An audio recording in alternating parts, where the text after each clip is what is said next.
आपले स्वागत। मी सीमा भाई। जे पाहिले तेच दाखवणार या प्रखर दिनाने चालू घडामोडींचा आढावा घेण्यासाठी पाहूयात आजच्या हेडलाईन्स।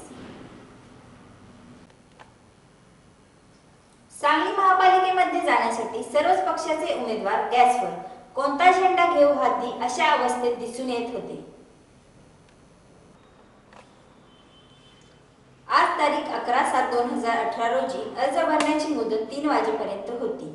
काल अखेर सर्व इच्छुक उमेदवारांनी 20 प्रभागासाठी 212 जणांनी अर्ज दाखल केले असून मुदत संपत आली तरी शेवटच्या क्षणापर्यंत कोणीच यादी जाहीर केली नाही। यामध्ये कमालीची गुप्तता पाळण्यात आली। शेवटच्या क्षणी भारतीय जनता पार्टीने माजी आमदार दिनकर तात्या पाटील व नीता केळकर यांनी भाजपचे उमेदवारांचे एबी फॉर्म जमा केले। यावेळी सर्वच मनपा प्रशासकीय कार्यालयासमोर मोठी गर्दी दिसून येत होती।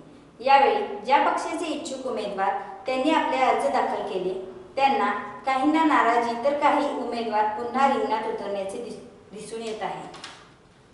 सरतेशेवटी काँग्रेस व राष्ट्रवादी यांनी युती करून कोणत्याही परिस्थितीत महापालिका सत्ता ताब्यात घ्यायची असा निर्धार केला असून भाजपाला सत्तेपासून दूर ठेवायचे असे पत्रकार परिषदेत आमदार जयंत पाटील, आमदार विश्वजित पाटील, संजय बजाज, कमलाकर पाटील, पृथ्वीराज पाटील, सतेज पाटील यांनी येणारी 2018ची निवडणूक एक दिलाने निवडून आणण्याचा निर्धार केला असल्याचे सांगितले। यामध्ये शेवटच्या क्षणी काँग्रेस पक्षाच्या वतीने 45 जागा तर राष्ट्रवादीच्या वतीने 34 जागा लढवण्याचा निर्धार केला असल्याचे सांगितले। यामध्ये प्रभाग 13 व प्रभाग 5 मध्ये मैत्रीपूर्ण लढत होणार असल्याचे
त्यांनी तो प्रयत्न केलेला आहे। शेवटी असं आहे की उमेदवारी न मिळाल्याची नाराजी ही काही प्रमाणात राहणार याची मला जाणीव आहे।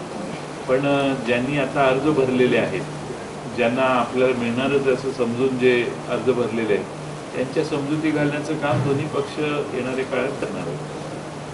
असं होतं आमचं, कारण दोन्हीकडे कार्यकर्ते आहेत ते कमिटेड कार्यकर्ते आहेत आणि भाजपकडून त्यांना फोन गेले असं सांगतायत, मला माहीत नाही कुणी कोणाला केले, पण असे काही कार्यकर्ते सांगते आम्हाला बोलवण्यात आलं।